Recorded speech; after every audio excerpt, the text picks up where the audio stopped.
नमस्कार दोस्तों। आज हम चर्चा करेंगे मूल अधिकारों की विशेषताओं और अनुच्छेद 12 और 13 पर। अनुच्छेद 12 में राज्य की परिभाषा दी हुई है और अनुच्छेद 13 में मूल अधिकारों का संरक्षण से संबंधित प्रावधान दिए गए हैं। तो ये देखते हैं भारतीय संविधान में वर्णित मूल अधिकारों की विशेषताएं। आप जानते हो भारतीय संविधान में जो मूल अधिकार लिए गए हैं वो कौन से देश के संविधान से प्रभावित हैं? भारत में मूल अधिकार अमेरिकी संविधान से प्रभावित हैं। भारतीय संविधान में जो मूल अधिकार लिए गए हैं वो अमेरिका से प्रभावित हैं। मूल अधिकारों का स्रोत क्या है? अमेरिका का संविधान, जिस पर कल हमने चर्चा की थी कि दुनिया में सबसे पहले मूल अधिकारों को लिखित रूप अमेरिकी संविधान में दिया गया था। तो भारतीय संविधान में वर्णित मूल अधिकार भी कहाँ से प्रभावित हैं? अमेरिका से प्रभावित हैं। अमेरिका के संविधान में वर्णित मूल अधिकार और भारतीय संविधान में वर्णित मूल अधिकारों में मूलभूत अंतर पाया जाता है। अंतर किस रूप में पाया जाता है? भारत के संविधान में जो मूल अधिकार हैं उन पर अनेक प्रतिबंध आरोपित किए गए हैं, जबकि अमेरिका में मूल अधिकारों पर प्रतिबंध नहीं लगाए गए हैं। तो अमेरिका में जो मूल अधिकार हैं वो मूल अधिकार क्या हैं? निरपेक्ष मूल अधिकार हैं। जबकि भारत में जो मूल अधिकार हैं उन मूल अधिकारों को हम सापेक्ष मूल अधिकार बोल सकते हैं। सापेक्ष होने का मतलब है भारत में मूल अधिकार प्रतिबंध के अधीन हैं। भारत में मूल अधिकारों पर प्रतिबंध लगाया जा सकता है, जबकि अमेरिका में जो मूल अधिकार हैं वो निरपेक्ष क्यों हैं? क्योंकि इन पर कोई प्रतिबंध नहीं है। कोई प्रतिबंध नहीं है, इसलिए ये अधिकार क्या है? निरपेक्ष। निरपेक्ष होने का मतलब है जिस पर कोई प्रतिबंध नहीं हो, और सापेक्ष होने का मतलब है जिस पर प्रतिबंध लगाया जाता है। तो इसका मतलब ये हुआ कि भारत में मूल अधिकार असीमित नहीं है, अब्सोल्यूट नहीं है, उन पर प्रतिबंध लगाया जा सकता है। यानी भारत में मूल अधिकार असीमित नहीं है। भारत में मूल अधिकार क्या नहीं है? असीमित नहीं है, उन पर प्रतिबंध लगाया जा सकता है।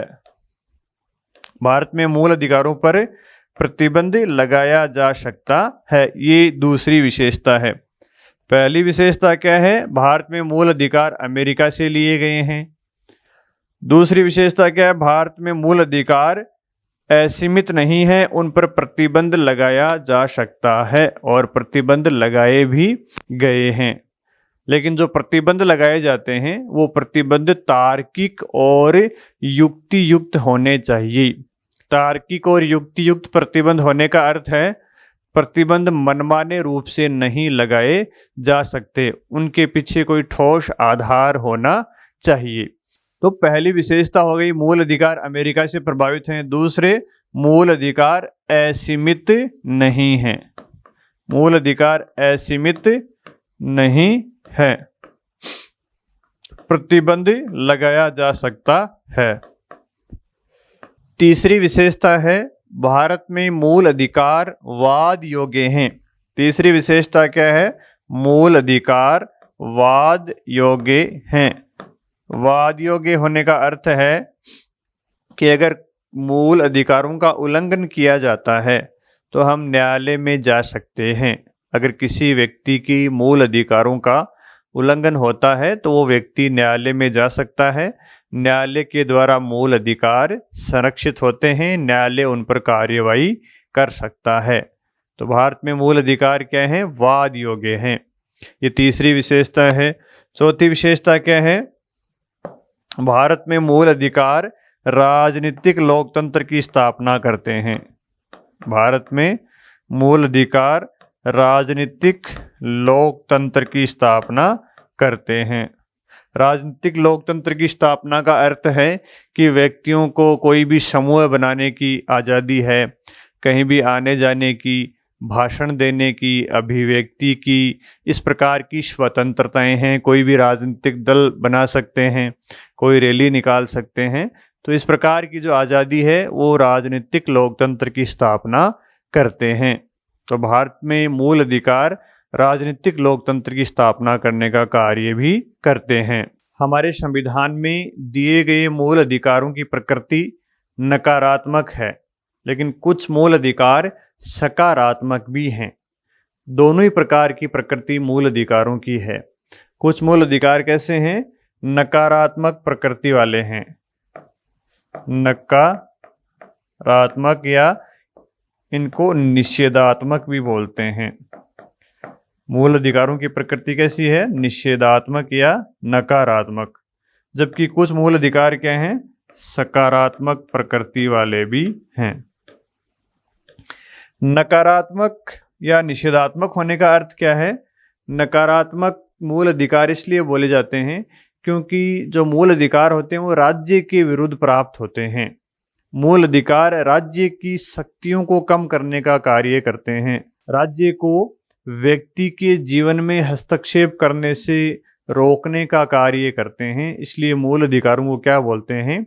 नकारात्मक प्रकृति का बोलते हैं, या इनको निषेधात्मक भी बोलते हैं, जो राज्य को व्यक्तियों के जीवन में हस्तक्षेप करने से रोकते हैं।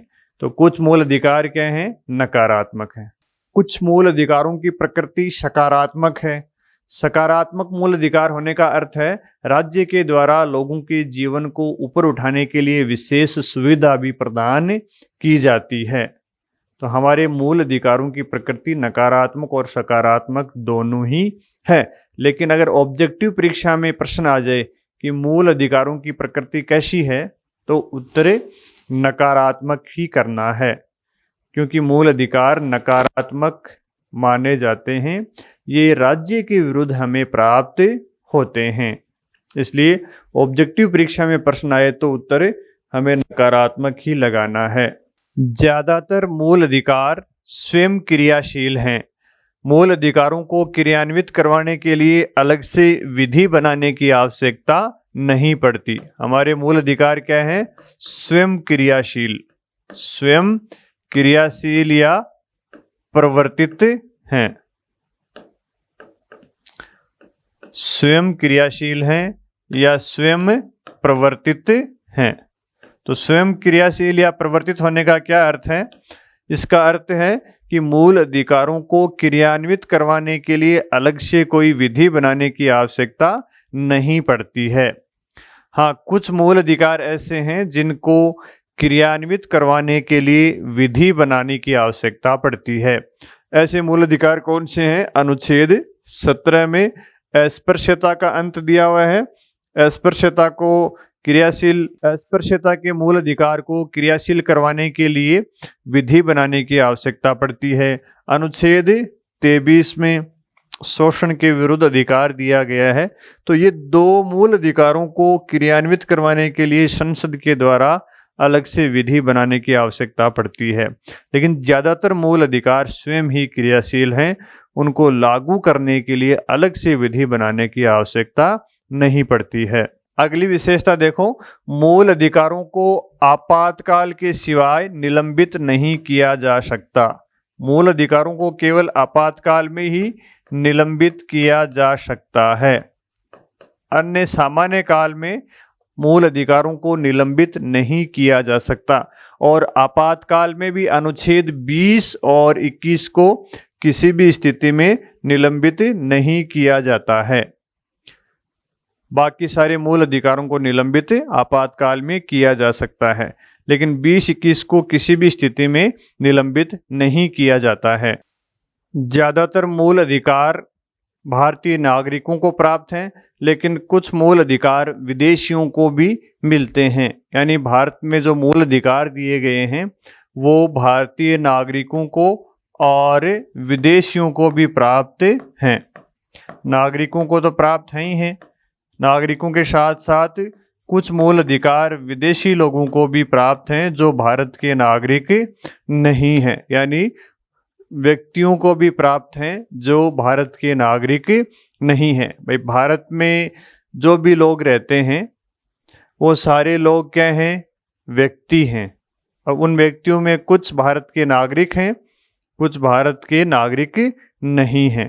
तो भारतीय संविधान में दिए गए मूल अधिकार भारतीय नागरिकों को भी प्राप्त हैं, कुछ मूल अधिकार विदेशी नागरिकों को भी प्राप्त हैं। भारतीय मूल अधिकार अमेरिका से प्रभावित हैं। भारत में मूल अधिकार असीमित नहीं हैं, निरपेक्ष नहीं है, उन पर प्रतिबंध लगाया जा सकता है। मूल अधिकार वाद योग्य हैं। मूल अधिकार राजनीतिक लोकतंत्र की स्थापना करते हैं। मूल अधिकारों की प्रकृति कैसी होती है, नकारात्मक है। और मूल अधिकार स्वयं क्रियाशील हैं। कुछ मूल अधिकारों को क्रियाशील करवाने के लिए कानून बनाने की आवश्यकता पड़ती है। मूल अधिकारों को आपातकाल को छोड़कर कभी निलंबित नहीं किया जा सकता और मूल अधिकार भारतीय नागरिकों को और विदेशियों को भी प्राप्त हैं। ये हो गई भारतीय संविधान में दिए गए मूल अधिकारों की विशेषताएं। मूल अधिकारों को हम मूल अधिकार क्यों कहते हैं? क्योंकि मूल अधिकार राज्य के विरुद्ध प्राप्त होते हैं। मूल अधिकार राज्य के विरुद्ध क्यों प्राप्त होते हैं? क्योंकि राज्य बहुत शक्तिशाली संस्था है। राज्य के पास ईडी है, सीबीआई है, पुलिस है, आर्मी है, न्यायालय है, यानी राज्य के पास नियंत्रण करने वाली शक्तियां हैं। राज्य खुद एक शक्ति का संगठित रूप है। इसलिए राज्य हमारे जीवन पर अतिक्रमण कर सकता है, हमारे अधिकारों पर अतिक्रमण कर सकता है। तो उससे बचाने के लिए हमें राज्य के विरुद्ध मूल अधिकार दिए गए हैं। तो हमें अधिकार किसके विरुद्ध प्राप्त होते हैं? राज्य के विरुद्ध प्राप्त होते हैं। और अधिकार राज्य के विरुद्ध क्यों प्राप्त होते हैं?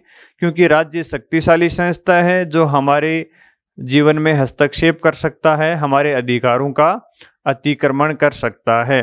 और अधिकार किसको प्राप्त होते हैं? नागरिकों को प्राप्त होते हैं। तो किसके विरुद्ध प्राप्त होते हैं? राज्य के विरुद्ध प्राप्त होते हैं। क्यों प्राप्त होते हैं? क्योंकि राज्य बहुत शक्तिशाली संस्था है जो हमारे जीवन पर अतिक्रमण कर सकता है, हमारे अधिकारों को छीन सकता है। अधिकार किसको प्राप्त होते हैं? नागरिकों को प्राप्त होते हैं। तो अधिकार राज्य के विरुद्ध प्राप्त होते हैं, इसलिए अनुच्छेद 12 में राज्य की परिभाषा दी गई है।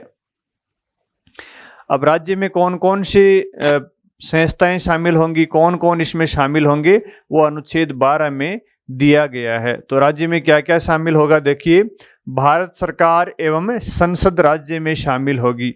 भारत की सरकार की समस्त संस्थाएं, समस्त अंग और संसद ये राज्य का पार्ट है। इसी प्रकार अनुच्छेद 12 में कहा गया कि राज्य की सरकार, यानी भारत में जितने भी राज्य हैं, 28 राज्य हैं, उनकी सरकारें और उन राज्यों में जो विधानमंडल हैं, कहीं विधानसभा है, उनको राज्य का अंग माना गया है, राज्य के अंतर्गत उनको माना गया है।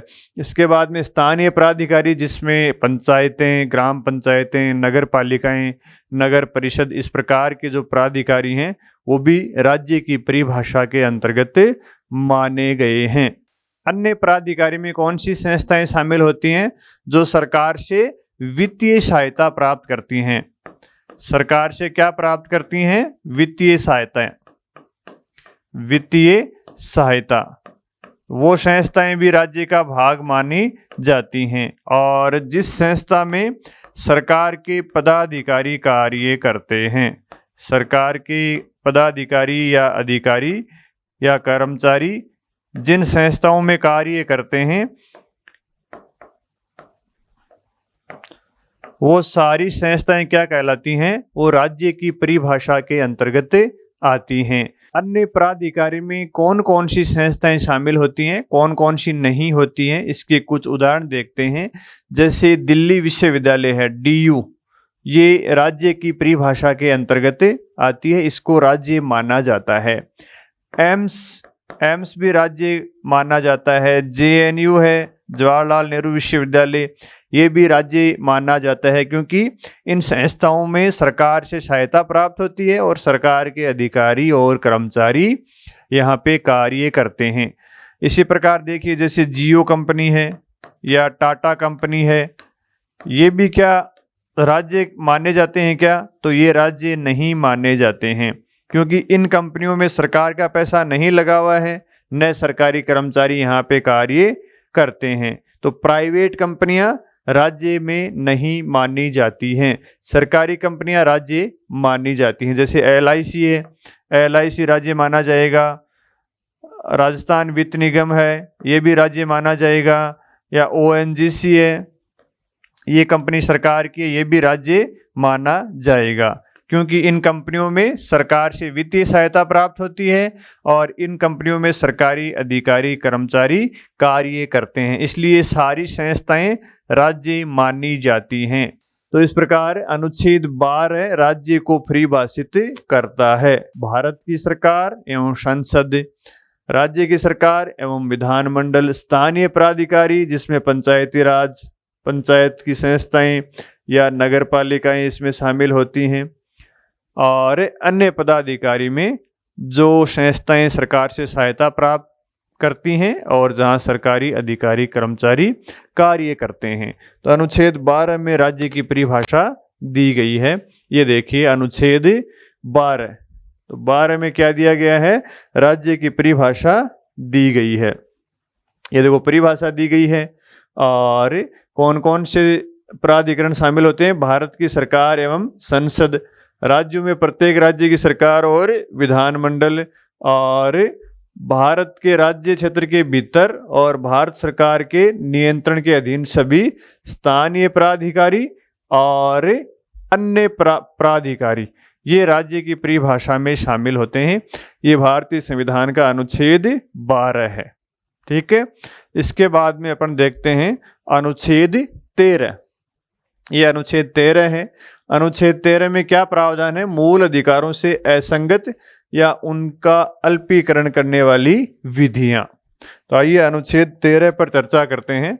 अनुच्छेद 13, ये देखिए अनुच्छेद 13। अनुच्छेद 13 किसकी बात करता है, ऐसी विधियां जो मूल अधिकारों के विरुद्ध हों, ऐसी विधियां जो मूल अधिकारों से टकराती हों, अर्थात अनुच्छेद 13 मूल अधिकारों का संरक्षण से संबंधित है। तो आइए देखते हैं अनुच्छेद 13 में क्या क्या बातें दी गई हैं।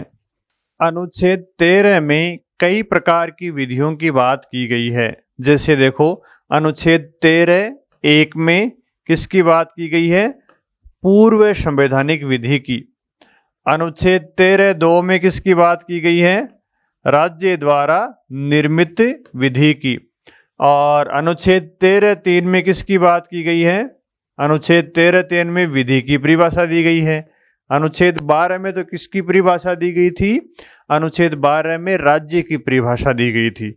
और अनुच्छेद 13(3) में किसकी परिभाषा दी गई है, विधि की परिभाषा, कि विधि में कौन कौन सी बातें शामिल होती हैं। और अनुच्छेद 13(4) में संविधान संशोधन विधि के बारे में बताया गया है। तो आइए देखते हैं मूल अधिकारों से असंगत होने वाली विधियों का क्या होता है। मूल अधिकार और अन्य ये विधियां अगर आपस में टकराती हैं तो मूल अधिकारों पर क्या प्रभाव पड़ता है। अनुच्छेद 13(1) पूर्व संवैधानिक विधियों की बात करता है। तो सबसे पहले अपन ये देखेंगे पूर्व संवैधानिक विधि का क्या अर्थ होता है। पूर्व संवैधानिक विधि का अर्थ होता है संविधान के लागू होने से पहले बनी हुई विधियां। संविधान लागू होने से पहले बनी हुई विधियां क्या कहलाती हैं, पूर्व संवैधानिक विधि कहलाती हैं। जैसे भारत में क्या कोई ऐसी विधि है क्या जो संविधान के लागू होने से पहले बनी हुई है और वो अभी भी लागू है। तो IPC का आपने नाम सुना होगा, इंडियन पिनल कोड। CRPC का आपने नाम सुना होगा, ये कोई 1861 में बनी है, कोई 1872 में बनी है। सोसाइटी रजिस्ट्रेशन एक्ट ये 1860 में बनी हुई है। तो इस प्रकार की कई विधियां हैं जो संविधान के लागू होने से पहले बनी थी और आज भी वो विधियां प्रचलन में हैं। तो उन विधियों को क्या बोलते हैं, पूर्व संवैधानिक विधि बोलते हैं। तो पहली बात समझ में आ गई पूर्व संवैधानिक विधि क्या है। अब दूसरी बात यह है अनुच्छेद 13 ये कहता है कि अगर कोई विधि जो संविधान लागू होने से पहले बनी हुई है और मूल अधिकारों में टकराव होता है, यानी पूर्व संवैधानिक विधि और मूल अधिकारों में टकराव होता है, तो पूर्व संवैधानिक विधि को मूल अधिकार ढक लेंगे। यानी मूल अधिकार क्या करेंगे? पूर्व संवैधानिक विधि को ढक लेंगे, उसको आच्छादित कर लेंगे। जैसे ये मूल अधिकार हैं और ये सारी पूर्व संवैधानिक विधि हैं, तो मूल अधिकार क्या करेंगे? इन विधियों को ढक लेंगे। यानी ये विधियां कहाँ चली जाएंगी? कोमा में चली जाएंगी। ये विधियां जीवित तो रहेंगी लेकिन प्रभावी नहीं रहेंगी। प्रभावी कौन रहेगा?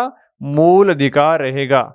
जैसे आपने कभी देखा होगा, कई बार बादल सूर्य को ढक लेते हैं, तो जितनी देर बादल सूर्य को ढकते हैं उतनी देर छाया रहती है, और जो ही बादल हटते हैं सूर्य वापस अपना प्रकाश धरती पर भेज देता है।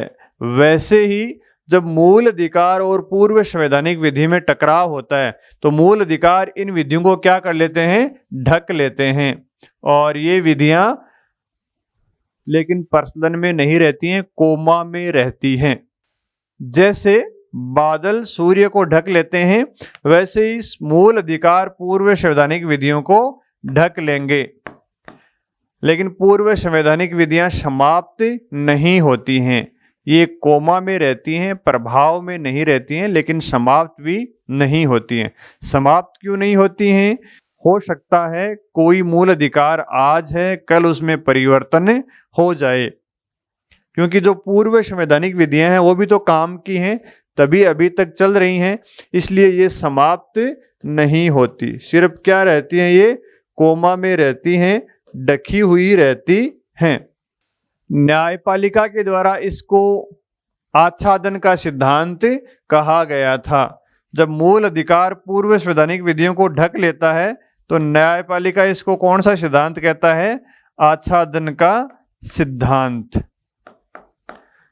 तो आच्छादन के सिद्धांत का मतलब यही है कि पूर्व संवैधानिक विधि और मूल अधिकारों में अगर टकराव होता है तो पूर्व संवैधानिक विधि को मूल अधिकार ढक लेते हैं, आच्छादित कर लेते हैं। पूर्व संवैधानिक विधि प्रभाव में नहीं रहती है, और जो ही मूल अधिकार समाप्त होते हैं या उनमें कोई परिवर्तन होता है तो पूर्व संवैधानिक विधि वापस प्रभाव में आ जाती है। न्यायपालिका इसको क्या कहता है? आच्छादन का सिद्धांत कहता है।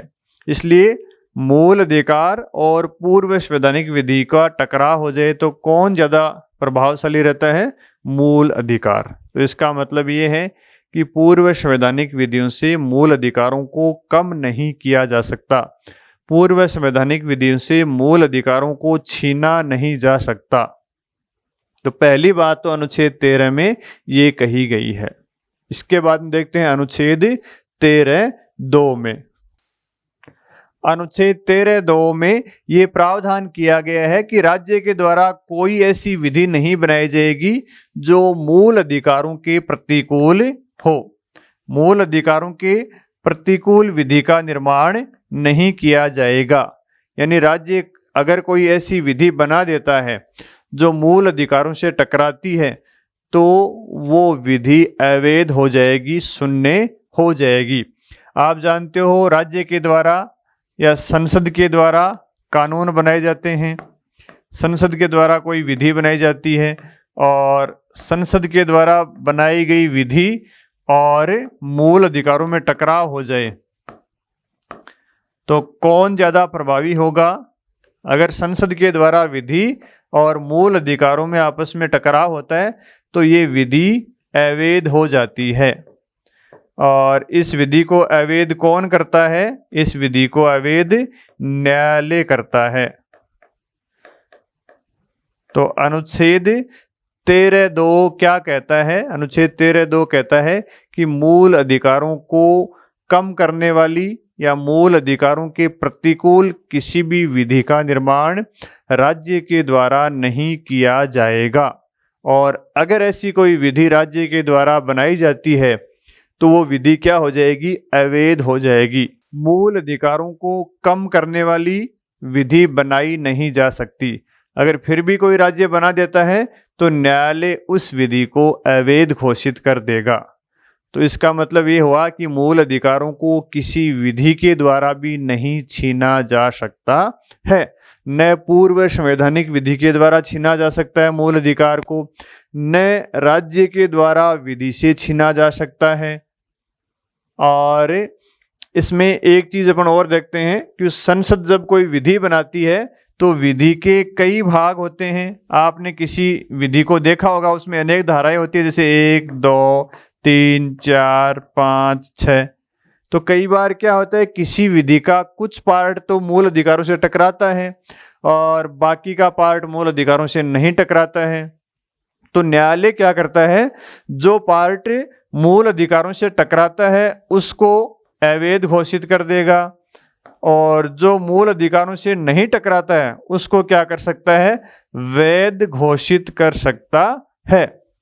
मान लीजिए ये विधि बनाई है संसद ने, इसकी 2 धाराएं मूल अधिकारों से टकरा रही हैं, तो न्यायालय इनको तो क्या कर देगा, अवैध घोषित कर देगा। और जो मूल अधिकारों से नहीं टकरा रहे हैं, जैसे धारा 3, 4, 5, 6, इनको न्यायालय क्या कर देगा, वैध घोषित करेगा। यानी ये विधि तो बनी रहेगी, ये विधि अवैध हो जाएगी। यानी किसी विधि को वैध और अवैध भागों में न्यायालय के द्वारा बांटा जा सकता है। इसको क्या बोलते हैं, पृथक्करण का सिद्धांत। न्यायालय के द्वारा विधि को वैध और अवैध भागों में बांटने को क्या बोलते हैं, पृथक्करण का सिद्धांत। ये सिद्धांत भी न्यायालय के द्वारा दिया था। अगर किसी विधि का कोई पार्ट या कोई भाग मूल अधिकारों से टकराता है तो न्यायालय सिर्फ उस पार्ट को ही अवैध घोषित करता है, संपूर्ण विधि को अवैध घोषित नहीं करता है। इसको क्या बोलते हैं, पृथक्करण का सिद्धांत बोलते हैं। और पूर्व संवैधानिक विधि के संदर्भ में न्यायालय के द्वारा कौन सा सिद्धांत दिया गया था, आच्छादन का सिद्धांत। इसके संदर्भ में कौन सा सिद्धांत दिया था, आच्छादन का सिद्धांत। ठीक है, इसका मतलब 13(2) क्या कहता है कि राज्य के द्वारा निर्मित विधि से मूल अधिकारों को छीना नहीं जा सकता। फिर आता है अनुच्छेद 13(3). यहाँ पे विधि की परिभाषा दी गई है कि भाई विधि में कौन कौन से चीजें शामिल होंगी। तो देखिए विधि में कौन कौन सी बातें शामिल होती हैं। विधि में अध्यादेश, क्या क्या शामिल होता है, अध्यादेश, आदेश, उपविधि, विनियम, नियम, रूढ़ि और प्रथाएं, रूढ़ि या प्रथाएं। ये सभी क्या है, विधि के अंतर्गत मानी जाती हैं। इसका मतलब इनके द्वारा भी मूल अधिकारों को कम नहीं किया जा सकता। अगर इनके द्वारा भी मूल अधिकारों को कम किया जाता है या इनके और मूल अधिकारों में टकराव होता है तो ये सारी क्या हो जाएंगी, अवैध हो जाएंगी। तो मूल अधिकारों को अध्यादेश के द्वारा, आदेश के द्वारा, उपविधि के द्वारा, विनियम के द्वारा, नियम के द्वारा, रूढ़ि के द्वारा, इनके द्वारा भी समाप्त या परिवर्तित नहीं किया जा सकता है। तो ये सारी क्या है, विधि की परिभाषा में शामिल की हुई है। जैसे अनुच्छेद 13 को देखें अपन, तो देखो ये विधि की परिभाषा के अंतर्गत ये शब्द हैं, आपको ये शब्द ध्यान में रखने चाहिए। अध्यादेश, आदेश, उपविधि, नियम, विनियम, अधिसूचना, रूढ़ि और प्रथा, ये अनुच्छेद 13(3) में दिए गए हैं। तो ये शब्द आपको ध्यान में रखने चाहिए। इन शब्दों से संबंधित प्रश्न भी कई बार पूछे जाते हैं। ऑप्शन में दे देंगे 3 शब्द, ये दे देंगे, चौथा कोई और दे देंगे, आपको पूछ लेंगे कौन सा विधि नहीं है या विधि है। तो अध्यादेश, आदेश, उपविधि, नियम, विनियम, अधिसूचना, रूढ़ि या प्रथा। ठीक है, तो ये शब्दों का क्रम भी आपको ध्यान में रखना चाहिए। अब अध्यादेश क्या, ये अपने चर्चा कर ली, राष्ट्रपति के द्वारा जारी किया जाता है। उपविधि क्या होती है? विधियों को व्यवहार में लागू करने के लिए प्रशासनिक अधिकारियों के द्वारा जो नियम बनाए जाते हैं उनको क्या बोलते हैं? उपविधि बोलते हैं। नियम और विनियम रेगुलेटरी बॉडीज के द्वारा बनाए जाते हैं, जैसे आरबीआई रेगुलेटरी बॉडी है, तो उसके द्वारा जो भी नियम बनाए जाते हैं उनको विनियम या नियम कहते हैं। और अधिसूचना, सरकारी सूचना को सरकारी गजट में प्रकाशित करवाते हैं, उसको अधिसूचना बोलते हैं। और रूढ़ि और प्रथाएं जनजातीय समाज में पाई जाती हैं। शब्दों का क्रम भी आपको ध्यान में रखना चाहिए। तो अनुच्छेद 13(3) विधि की परिभाषा बताता है। फिर देखते हैं अनुच्छेद 13(4) में क्या प्रावधान किए गए हैं। अनुच्छेद 13(4) 24वें संविधान संशोधन के द्वारा जोड़ा गया था। अनुच्छेद 13(4) कब जोड़ा गया था? 24वें संविधान संशोधन के द्वारा जोड़ा गया था। अब देखते हैं अनुच्छेद 13(4) 24वें संविधान संशोधन के द्वारा क्यों जोड़ा गया था। इसके पीछे थोड़ी सी अपन कहानी देख लेते हैं। परीक्षा में तो आपके नहीं आएगी, लेकिन समझने की दृष्टि से मैं आपको बता रहा हूं। आप जानते हो, देश जब आज़ाद हुआ था तो देश में बहुत ज़्यादा विषमता थी। सामाजिक, आर्थिक, राजनीतिक सभी प्रकार की विषमता देश में थी। संसाधन भी कुछ ही लोगों के पास थे। कुछ लोगों के पास जमीन बहुत ज़्यादा थी, कुछ लोगों के पास जमीन बिल्कुल नहीं थी। तो सरकार ने भूमि सुधार का कार्यक्रम लागू किया था। और भूमि सुधार का कार्यक्रम लागू करवाने के लिए सरकार ने पहला संविधान संशोधन किया था। पहले संविधान संशोधन के द्वारा संपत्ति के मूल अधिकार में कटौती की गई थी। संपत्ति के मूल अधिकार में कटौती इसलिए की गई थी ताकि लोगों के मध्य संपत्ति का समान वितरण किया जा सके, लोगों के बीच में आर्थिक विषमता कम की जा सके। इसलिए प्रथम संविधान संशोधन के द्वारा संपत्ति के अधिकार को सीमित किया गया था। लोगों से जमीन अधिग्रहित की गई थी। तो जब संपत्ति के अधिकार में कटौती की गई प्रथम संविधान संशोधन के द्वारा, तो कुछ लोग सुप्रीम कोर्ट चले गए, क्योंकि उस समय संपत्ति का अधिकार मूल अधिकार था। और हम जानते हैं मूल अधिकार को राज्य के द्वारा निर्मित विधि से छीना नहीं जा सकता। यहाँ पे ये 13(3) कहता है। भाई 13(3) यही तो कहता है कि राज्य के द्वारा निर्मित विधि से मूल अधिकारों को कम नहीं किया जा सकता। अगर राज्य के द्वारा निर्मित विधि और मूल अधिकार टकराते हैं तो राज्य के द्वारा निर्मित विधि क्या हो जाएगी? अवैध हो जाएगी। जबकि प्रथम संविधान संशोधन के द्वारा मूल अधिकारों को छीन लिया गया। इसलिए कुछ लोग क्या सुप्रीम कोर्ट चले गए।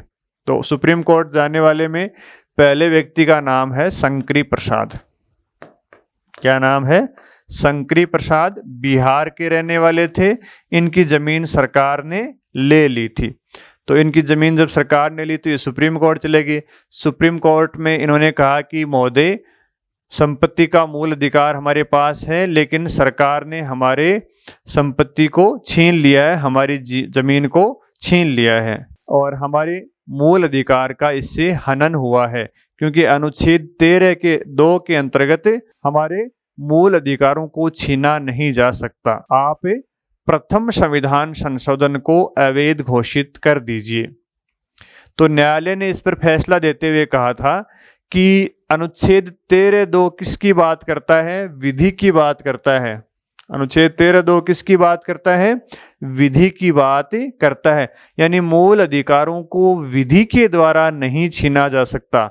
आपके मूल अधिकार तो संविधान संशोधन के द्वारा छीने गए हैं, क्योंकि प्रथम संविधान संशोधन के द्वारा मूल अधिकारों में कटौती की गई। तो यहां न्यायालय ने क्या किया? विधि और संविधान संशोधन विधि में अंतर स्थापित किया और न्यायालय ने कहा कि भाई अनुच्छेद 13(2) किसकी बात करता है? विधि की बात करता है।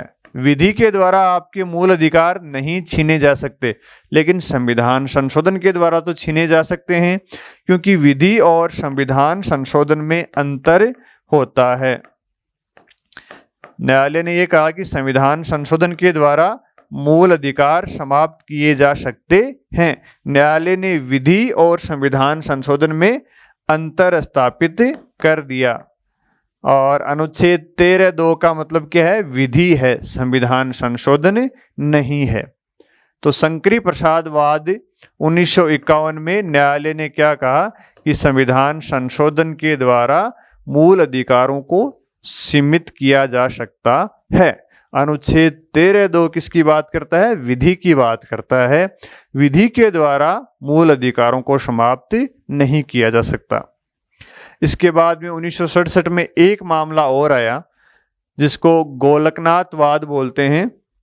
तो गोलकनाथवाद में क्या किया?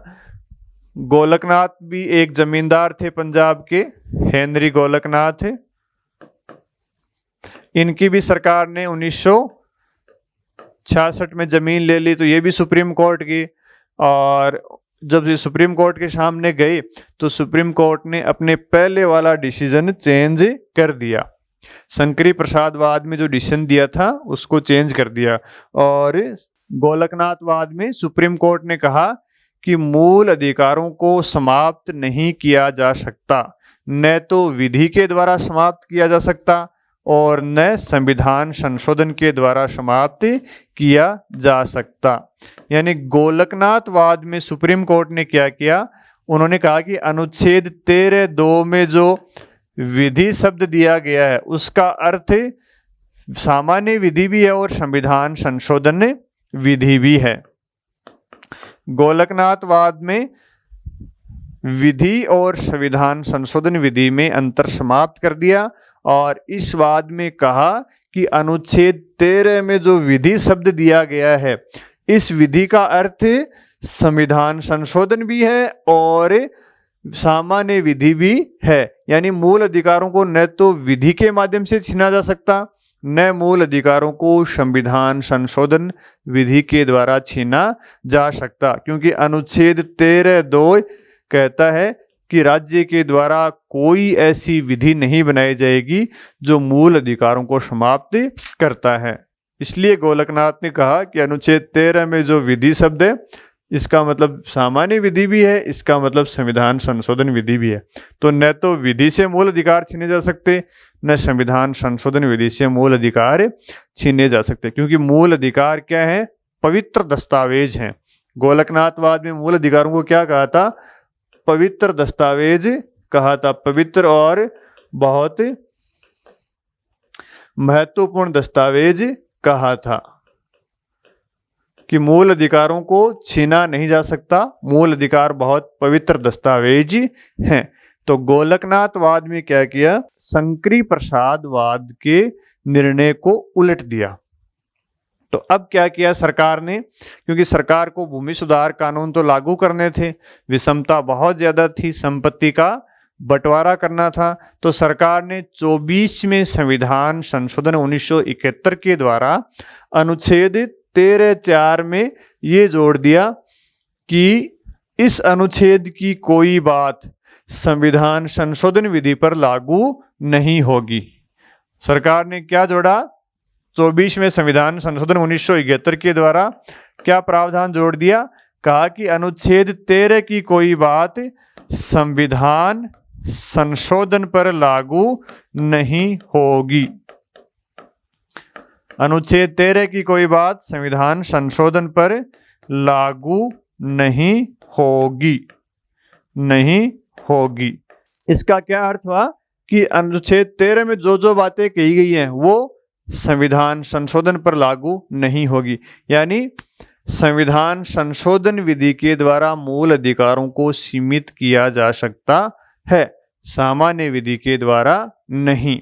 ये जो बात कही गई है मूल अधिकारों को सीमित करने के लिए विधि के द्वारा जो प्रतिबंध लगाया गया है वो संविधान संशोधन पर लागू नहीं होगा। संविधान संशोधन के द्वारा मूल अधिकारों को छीना जा सकता है। तो ये अनुच्छेद 13(4) में प्रावधान जोड़ा गया था। तो अनुच्छेद 13(4) में जो प्रावधान जोड़ा गया, इसके पीछे ये सारी कहानी थी। इसके बाद में एक वाद और आया था, महत्वपूर्ण वाद आया था, केशवानंद भारती वाद के नाम से जिसको जाना जाता है। तो उस वाद में क्या किया, केशवानंद भारती वाद 1973। जब 24वां संविधान संशोधन को न्यायालय में चुनौती दी गई थी, 13(4) में जो प्रावधान जोड़े गए थे कि संविधान संशोधन विधि पर अनुच्छेद 13 की कोई बात लागू नहीं होगी, इसको न्यायालय में फिर चुनौती दी गई। केशवानंद भारती की भी जमीन थी 500 बीघा, उसको भी सरकार के द्वारा अधिग्रहित कर लिया गया। तो इस संविधान संशोधन को और 25वें संविधान संशोधन को, इनको भी केशवानंद भारती वाद के अनुसार चुनौती दी गई। तो केशवानंद भारती वाद में गोलकनाथ वाले फैसले को फिर पलट दिया। केशवानंद भारती वाद में न्यायालय ने कहा कि अनुच्छेद 13(2) के अंतर्गत जो विधि है उसमें संविधान संशोधन विधि शामिल नहीं है, यानी संविधान संशोधन विधि के द्वारा मूल अधिकारों को सीमित किया जा सकता है। तो केशवानंद भारती वाद में न्यायालय ने फिर विधि और संविधान संशोधन विधि में अंतर स्थापित कर दिया। संविधान संशोधन विधि में अंतर स्थापित कर दिया। केशवानंद भारती वाद में क्या कहा कि अनुच्छेद 13 में जो विधि है उसका मतलब सामान्य विधि है, संविधान संशोधन विधि नहीं है, क्योंकि अनुच्छेद 13 में जो विधि है वो मूल अधिकारों के परिवर्तन या उसमें संशोधन करने पर रोक लगाती है। क्योंकि अनुच्छेद 13(2) ये प्रावधान करता है कि राज्य के द्वारा ऐसी कोई विधि नहीं बनाई जाएगी जो मूल अधिकारों को कम करती है। तो केशवानंद भारती वाद में यहाँ जो विधि है उसके अंतर्गत सामान्य विधि को माना है, संविधान संशोधन विधि को नहीं माना है।